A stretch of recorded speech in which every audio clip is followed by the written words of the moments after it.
জীবন হতে পারে উত্তম যদি আপনি জীবনকে ভয় না পান। এজন্য প্রয়োজন সাহস, কল্পনা শক্তি ও অল্প কিছু টাকা কড়ি। আবেগ ও ভালোবাসা দিয়ে জীবন বা সংসার চলে না, কারণ বাস্তবতা অনেক কঠিন। কারণ বিপদে পড়লে মানুষকে চেনা যায়, মানুষকে চিনতে পারা যায় তখনই যখন আপনি বিপদে পড়ে বাস্তবতাকে উপলব্ধি করতে পারবেন, আর তখনই বুঝতে পারবেন যে বাস্তবতা কত কঠিন। আর হ্যাঁ, আমি এজন্যই বলেছি কারণ আমি বাস্তবতার সম্মুখীন অনেকটাই হয়েছি, যেটা কিনা আমার পরিবারের কাছ থেকে এবং সবার কাছ থেকে। হ্যালো এভরিওয়ান, আসসালামু আলাইকুম। কেমন আছেন সবাই? আশা করছি সবাই ভালো আছেন। আল্লাহর অশেষ রহমতে আমিও ভালো আছি। বরাবরের মতো যে জান্নাত ফেরদৌস পেজ থেকে আমি জান্নাত ছোট্ট একটা আবারও ভিডিও নিয়ে আপনাদের সামনে হাজির হয়েছি। কোনো খাবারই ফেলনা নাই। এই যে বললাম সংসার জীবনটা অনেক কঠিন, তাই কোনো খাবারটাকে আমি কখনো ফেলে দিব না। আজকে যে খাবারটা আমি নিয়েছি হাতে, এটা কিন্তু আমি বাসায় অবশিষ্ট যে খাবারটা থাকে, সেই খাবারটা দিয়ে আমি কিভাবে খাবারটাকে নতুন ভাবে তৈরি করে নিব এবং নাস্তা রেডি করে নিব খুব অল্প সময়ের মধ্যে, সেটাই থাকবে আজকে ফুল ভিডিও। আমি প্রথমে আমার গতকালকে কিছু পোলাও ভাত অবশিষ্ট ছিল, সেই রাতের পোলাও ভাতগুলো আমি ফ্রিজে রেখে দিয়েছিলাম। আর ফ্রিজে রেখে দিয়ে আমি যখন ইচ্ছা তখনই খাবারটা তৈরি করে নিতে পারবো। হ্যাঁ ভিউয়ার্স, আপনারা যখন ইচ্ছা তখনই কিন্তু এটা সুন্দরভাবে বাসায় আপনারাও চাইলে করতে পারেন, তবে একবার ট্রাই করে দেখতে পারেন। শুরুতে আমি কাঁচামরিচ পেঁয়াজগুলো কেটে নিয়েছি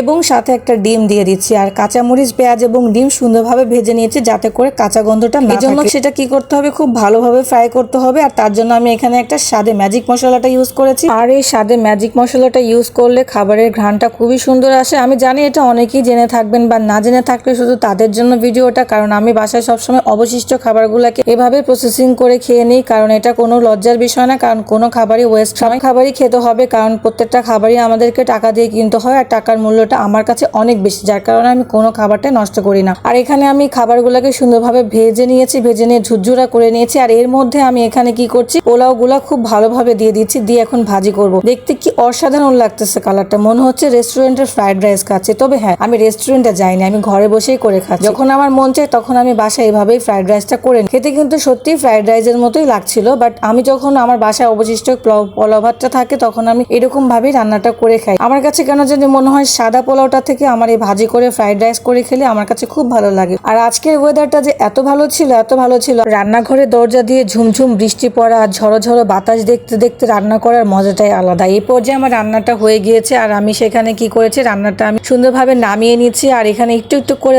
আবহাওয়াগুলো উপলব্ধি করছিলাম, কি যে ভালো লাগছিল। আর এত জোরে জোরে বাতাস এসেছিল, আমি তো অনেকক্ষণ ধরে অজস্র তাকিয়ে তাকিয়ে দেখছিলাম আবহাওয়াগুলো, আর বৃষ্টিগুলো ছুঁয়ে ছুঁয়ে দেখছিলাম। কি যে শান্তি লাগছিল মনের মধ্যে।